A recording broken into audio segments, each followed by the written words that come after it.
പേരറിയാത്തൊരു പെൺകിടാവേ നിന്റെ നേരറിയുന്നു ഞാൻ പാടുന്നു. പേരറിയാത്തൊരു പെൺകിടാവേ.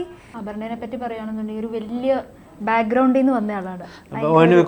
അതെ അതെ, ഒരു വലിയ ബ്രാൻഡ് എന്നൊക്കെ പറയുന്ന പോലെ ONV സാറ്. അപ്പോൾ അതിന് എത്രത്തോളം സഹായിച്ചിട്ടുണ്ട് ഈ കരിയറിൽ?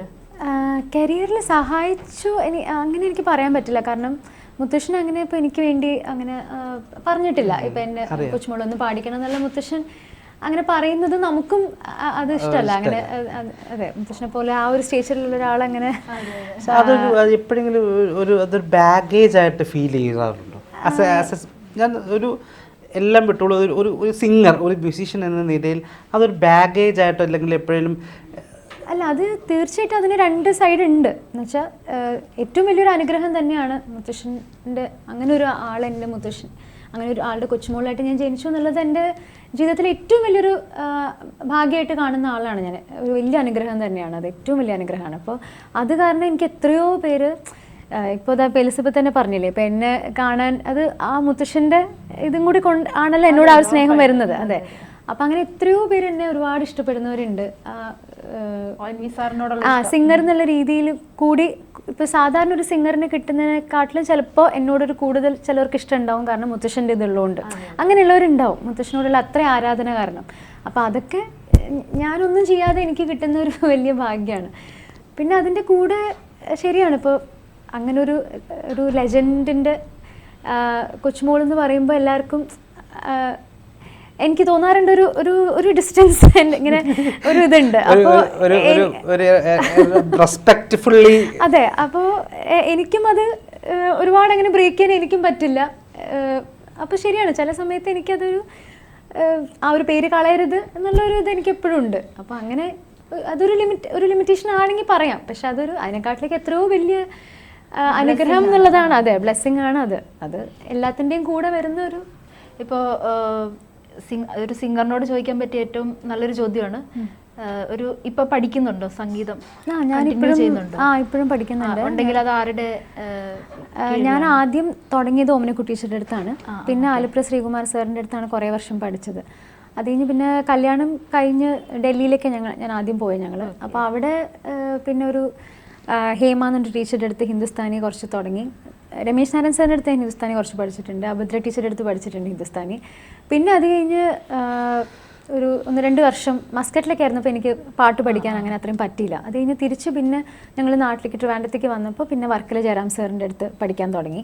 സാറിൻ്റെ അടുത്താണ് ഇപ്പോഴും പഠിക്കുന്നത്. പിന്നെ ബിന്നി കൃഷ്ണകുമാറില്ലേ, ബിന്നി ചേച്ചിയുടെ അടുത്ത് ഞാൻ കുറച്ച് വർഷം ചെന്നൈ പോയിട്ട് പഠിക്കുമായിരുന്നു. ഇപ്പോൾ ബിന്നി ചേച്ചി വളരെ ബിസിയാണ്. അപ്പം ഇങ്ങനെ ഓൺലൈനൊക്കെ ആയിട്ട് ഇടയ്ക്ക് ക്ലാസ് എടുക്കുന്നു. അങ്ങനെ ഈ പറഞ്ഞ പോലെ ബിന്നി ചേച്ചിയുടെ കാര്യം പറയുമ്പോഴും ശിവാംഗിയുടെ കാര്യവും ഇവർ രണ്ടുമായിട്ട് ഒരു ഇന്റർവ്യൂസിനകത്ത് പറയുമ്പോഴും ആ ഒരു ഫണ്ണുണ്ട്.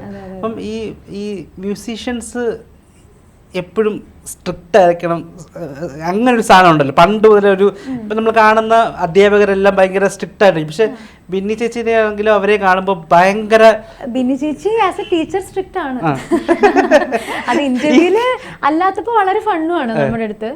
പക്ഷെ ക്ലാസ്സിൽ ടീച്ചറായിട്ട് ഇരുന്ന് കഴിഞ്ഞാൽ സ്ട്രിക്റ്റ് തന്നെയാണ് നമ്മള്. പക്ഷെ അത് തന്നെയാണ് നമുക്ക് നല്ലത്. കാരണം ഒരു കാര്യം പഠിക്കാൻ പറഞ്ഞാൽ അത് പഠിച്ച് അടുത്ത ക്ലാസ്സിൽ വന്ന് കേൾപ്പിച്ചില്ലെങ്കിൽ പിന്നെ ചേച്ചിക്ക് ദേഷ്യം വരും. അപ്പം നമ്മൾ അതുകൊണ്ട് അതിരുന്ന് പഠിക്കും. അതുകൊണ്ട് മറ്റേ നമ്മൾ നേരത്തെ പറഞ്ഞ പോയിന്റ് പോലെ ഒരു സിംഗർ ഇപ്പം പഠിച്ചുകൊണ്ടിരിക്കുക എന്ന് പറഞ്ഞു, ഒരു സിംഗർ എപ്പോഴും ഒരു സ്റ്റുഡൻ്റ് ആയിരിക്കണം എന്നൊരു ഐഡിയ ഉണ്ടോ പറഞ്ഞേ? ഇതെനിക്ക് തോന്നാറുണ്ട്.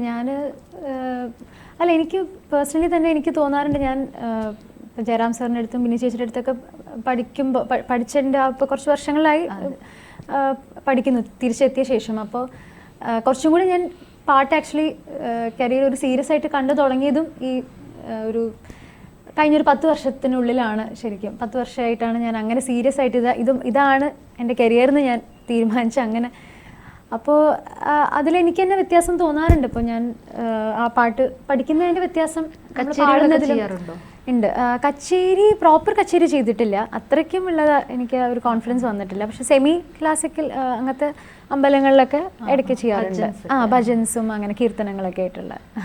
ഈ ഇപ്പം നമ്മൾ പൊതുവെ ഇച്ചിരി ഒരു ബേസിക് കർണാട്ടിക് അല്ലെങ്കിൽ ഒരു ശാസ്ത്രീയമായ സംഗീതം അഭ്യസിക്കുന്ന ആൾക്കാരിലൊക്കെ എപ്പോഴും ഒരു മെലഡി കലർന്ന രീതിയിലായിരിക്കും അവർ പാട്ടുകളെല്ലാം വരുന്നത്. ഒരു ഫാസ്റ്റ് നമ്പർ ഒരു പാട്ട് ഒരു അതിൽ വേണ്ട അല്ലെങ്കിൽ നമുക്ക് ഇതേ പറ്റുള്ളൂ എന്നങ്ങനൊരു തോന്നലുണ്ടോ എപ്പോഴെങ്കിലും? മെലഡി അല്ലെങ്കിൽ ഒരു ഫാസ്റ്റ് നമ്പറിന്റെ ഒരു സംഭവം ഉണ്ടല്ലോ, ഒരു പാട്ടിന്റെ ഒരു രീതിയുള്ള ആ ജോണർ നമുക്ക് ആപ്റ്റ് ആവില്ല ഒരു ശാസ്ത്രീയ സംഗീതം പഠിക്കുന്ന ഒരു. ഇല്ല, അങ്ങനെ തോന്നിയിട്ടില്ല. അതിപ്പോ ഓരോരുത്തരുടെയും ഇതുപോലെയല്ല.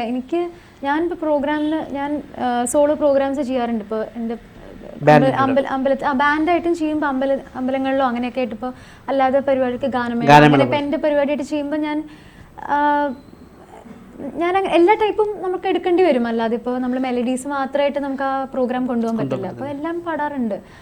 അപ്പോൾ ചിലവർക്ക് തോന്നാറുണ്ട്, മെലഡി പാടുന്നവർക്ക് മെലഡി മാത്രമേ പറ്റുള്ളൂ, ഫാസ്റ്റ് പാടാൻ എനിക്കറിയില്ല. കേട്ടിട്ടുള്ളത് കൂടുതലും മെലഡി ആയതുകൊണ്ടായിരിക്കാം. പക്ഷെ ഞാനിപ്പോ ഈ സോളോ ഈ പ്രോഗ്രാംസ് ഒക്കെ ചെയ്യുമ്പോ ഇപ്പൊ അറിയാം. ഇപ്പൊ അറ്റ്ലീസ്റ്റ് കൂടുതലുള്ള ഓർക്കസ്ട്ര അവർക്കൊക്കെ അവരും പിന്നെ അല്ലാതെ ഇപ്പൊ ഗാനമേള കാണാൻ അല്ലെങ്കിൽ ബാൻഡ് ഈ പരിപാടി കാണാൻ വരുന്നവരൊക്കെ അവർ പറയാറുണ്ട്, ആ ചേച്ചി ഇങ്ങനെ ഇതൊക്കെ പാടും എന്നുള്ളത്. അങ്ങനെ നമുക്ക് ഒരു ഫാസ്റ്റ് നമ്പർ പാടാൻ പറ്റുമോ? അങ്ങനെ ഓർക്കസ്ട്ര ഒന്നും ഇല്ലാതെ പാടാറുണ്ട്. അല്ല, അത് എല്ലാരും എനിക്ക് തോന്നുന്നു അങ്ങനെ ഒരു നമ്മൾ ഇന്ന ടൈപ്പ് മാത്രമേ പറ്റുള്ളൂ, അങ്ങനെ നമുക്ക് ഈ ഫീൽഡിൽ പറ്റില്ലല്ലോ. ഇപ്പം പൊതുവേ നമ്മൾ സംസാരിക്കുമ്പോൾ ആസ് എ മ്യൂസീഷ്യൻ ഒരു സ്ത്രീ ആയതുകൊണ്ട് അത് ഒരു മ്യൂസീഷ്യനാണ്, പക്ഷെ അവർക്ക് ഈ ഒരു ഇൻഡസ്ട്രിയിൽ നേരിടുന്ന സ്ട്രഗിൾസ് എന്താണ് ചേച്ചിക്ക് ഫേസ് ചെയ്യേണ്ടി വരുന്നത് ആസ് എ മ്യൂസീഷ്യൻ? സ്ട്രഗിൾസ് എന്തൊക്കെയാണ്? ലേഡി മ്യൂസീഷ്യനാണ്. അത് നമുക്കിപ്പോൾ ഒറ്റയ്ക്ക് ട്രാവൽ ചെയ്യേണ്ടി വരും എന്തായാലും. അത് ഒരു സ്ട്രഗിളായിട്ട് തോന്നുന്നില്ല, പക്ഷെ നമുക്ക് ആദ്യമായിട്ട് നമ്മളത് ചെയ്യുമ്പോൾ ഒരു ടെൻഷൻ ഉണ്ടാവും ഒബ്വിയസ്ലി. അപ്പോൾ ഇപ്പോൾ എബ്രോഡ് പ്രോഗ്രാംസിനും അങ്ങനെയൊക്കെ പോകുമ്പോൾ ഇപ്പോൾ എനിക്ക് ഒറ്റയ്ക്ക് വരാൻ പറ്റില്ല, കൂടെ ഹസ്ബൻഡ് വരണം അല്ലെങ്കിൽ ആരെങ്കിലും എൻ്റെ കൂടെ വരണം എന്നൊക്കെ നിർബന്ധം പിടിച്ചാൽ ആരാണോ അടുത്ത് ഒറ്റയ്ക്ക് പോകുന്നത് അവരെ വിളിക്കും, അത്രയേ ഉള്ളൂ. അപ്പോൾ അതുകൊണ്ട് നമ്മൾ ഒറ്റയ്ക്ക് പോയേ പറ്റുള്ളൂ. അപ്പോൾ ആദ്യം അങ്ങനെ പോയപ്പോൾ ഒരു ചെറിയ ടെൻഷൻ ഉണ്ടായിരുന്നു, പക്ഷെ ഇപ്പോൾ അത് കുഴപ്പമില്ല. അപ്പോൾ അത് ആസ് എ മേ ബി ഒരു ഫീമെയിൽ മ്യൂസീഷ്യൻ വരുന്നൊരു ചലഞ്ചാണ്. പിന്നെ ഇപ്പോൾ റെക്കോർഡിംഗ് ഒക്കെ ചിലപ്പോൾ ഏത് സമയത്തും വിളിച്ചാൽ നമ്മൾ അവൈലബിൾ ആയിരിക്കുക എന്നുള്ളത്. അപ്പോൾ നമ്മൾ ആ ഒരു ട്രസ്റ്റിലാണല്ലോ നമ്മളിപ്പോൾ സ്റ്റുഡിയോയിൽ പോകുമ്പോൾ നമ്മളും മ്യൂസിക് ഡയറക്ടറും മാത്രമേ ചിലപ്പോൾ ഉണ്ടാവുള്ളൂ. അപ്പോൾ എല്ലാം ഒരു ട്രസ്റ്റാണ്, അതിൽ നമ്മൾ പോവുകയാണ് അങ്ങനെ. അപ്പോൾ അതൊക്കെ എപ്പോഴെങ്കിലും ഒരു മ്യൂസിക് ചെയ്യണമെന്ന് അല്ലെങ്കിൽ ഒരു മ്യൂസിക് ഡയറക്ടർ ആകണമെന്ന് ഒരു ഐഡിയ അല്ലെങ്കിൽ ഒരു തോട്ട് ഇൻഡിപെൻഡൻ്റ്ലി എനിക്കറിയില്ല, എനിക്ക് അങ്ങനെ ഇതുവരെയും തോന്നിയിട്ടില്ല. ഇപ്പൊ ഒത്തിരി സിംഗേഴ്സ് അവര് ഇൻഡിപെൻഡന്റ് മ്യൂസിക് ആയിട്ട് റിലീസ് ചെയ്യാറുണ്ട്. എപ്പോഴെങ്കിലും ചെയ്യണമെന്നുണ്ട്. ഇപ്പൊ ഇമ്മീഡിയറ്റ്ലി അങ്ങനെ ചെയ്യണം എന്നൊരു പ്ലാൻ ഇല്ല, പക്ഷെ ചെയ്ത് നോക്കണമെന്നുണ്ട്. എനിക്ക് പറ്റുമോ എനിക്കറിയില്ല, എപ്പോഴെങ്കിലും ചെയ്ത് നോക്കണമെന്നുണ്ട്. പിന്നെ ഞാൻ എൻ്റെ ഇൻഡിപെൻഡൻറ്റ് പ്രോജക്ട്സ് ഒക്കെ കൂടുതലും മിക്കതും അച്ഛൻ നന്നായി മ്യൂസിക് ചെയ്യും, അതുകൊണ്ടായിരിക്കാം ചിലപ്പോൾ അച്ഛൻ അങ്ങനെ ഒരാള് വീട്ടിലുള്ളപ്പോ അതെ. അപ്പൊ ഇത് ചെയ്യുമ്പോ പറയോ, ഇതിന് സജഷൻസ് പറഞ്ഞു കൊടുക്കൂ? അച്ഛൻ മ്യൂസിക് ചെയ്യുകയാണെങ്കിലും അവിടെ ഇങ്ങനെ ആക്കിയാലോ? ഇല്ല, ഞാൻ അങ്ങനെയൊന്നും ചെയ്യാറില്ല. എനിക്ക് അച്ഛൻ്റെ മ്യൂസിക് എനിക്ക് ഇതുവരെയും എല്ലാം ഇഷ്ടപ്പെട്ടിട്ട് തന്നെ ഞാൻ പാടിയിട്ടുള്ള എല്ലാം. ഞാൻ അതിലൊന്നും അങ്ങനെ സജഷനൊന്നും പറയാറില്ല.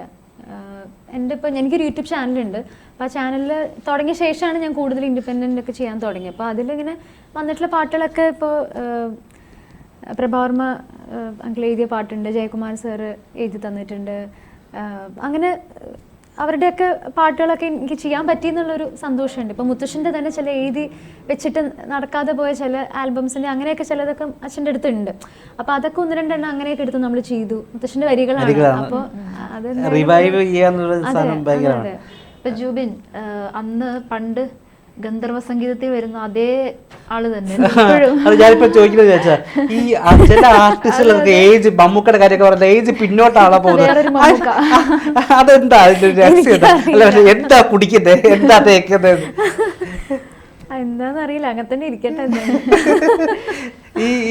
ഈ ലൈഫിൽ ഏറ്റവും കൂടുതൽ താങ്ക്സ് ആരോടായിരിക്കും പറയുന്നത്? അങ്ങനെ ഒരാളോടായിട്ട് എനിക്ക് പറയാൻ പറ്റില്ലല്ലോ.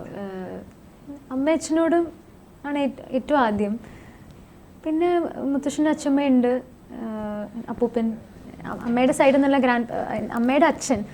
ഞാൻ എറണാകുളത്താണ്, അമ്മയുടെ നാട് എറണാകുളമാണ്. അപ്പോൾ 4 വയസ്സ് വരെയൊക്കെ അവിടെയായിരുന്നു. അപ്പോൾ ഞാനിങ്ങനെ ചെറുതാവുമ്പോഴേ ഇങ്ങനെ പാട്ടുകൾ എപ്പോഴും കേൾക്കാൻ, പാട്ട് കേട്ടാണ് ഉറങ്ങിയിരുന്നത്. അപ്പോൾ ഒരു 3 വയസ്സ് 3.5 വയസ്സിലൊക്കെ ഇങ്ങനെ വേർഡ്സ് ഒന്നും തിരിയില്ല, പക്ഷെ എന്നാലും ഇങ്ങനെ പാടാൻ ഇങ്ങനെ ആ കേൾക്കുന്നതൊക്കെ ഇങ്ങനെ പാടും. അപ്പോൾ അമ്മയുടെ അച്ഛൻ അപ്പൂപ്പനാണ് ഇങ്ങനെ ആദ്യം ഇത് പറയുന്നത്. ആ സമയത്ത് അവിടെയാണല്ലോ. അപ്പോൾ പറയും ഇങ്ങനെ ടേസ്റ്റ് ഉണ്ട് പാട്ടിൽ, അവളെ പാട്ട് പഠിപ്പിക്കണം എന്നൊക്കെ ഇങ്ങനെ പറഞ്ഞിട്ട് അങ്ങനെ പിന്നെ തിരിച്ചിവിടെ തിരുവനന്തപുരത്ത് വന്ന് അപ്പം ഞാൻ അങ്ങനെ പാടുന്നതിൻ്റെയൊക്കെ വീഡിയോ ഒക്കെ ഉണ്ട്. ഇങ്ങനെ 4 വയസ്സിലൊക്കെ ഇങ്ങനെ ഓരോ പാട്ടുകളൊക്കെ ഇങ്ങനെ വേർഡ്സ് ഒന്നും ക്ലിയർ അല്ല അത്ര അങ്ങനെ.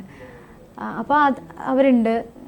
പിന്നെ ഇപ്പോൾ ഹസ്ബൻഡ് സിദ്ധാർത്ഥ ആണെങ്കിലും എല്ലാത്തിനും കൂടെ ഉണ്ട്. അപ്പോൾ അങ്ങനെ എല്ലാം കൂടി ചേർന്നാണല്ലോ, നമുക്കിപ്പോൾ ഒരാളോട് മാത്രമായിട്ട് പറയാൻ പറ്റില്ല.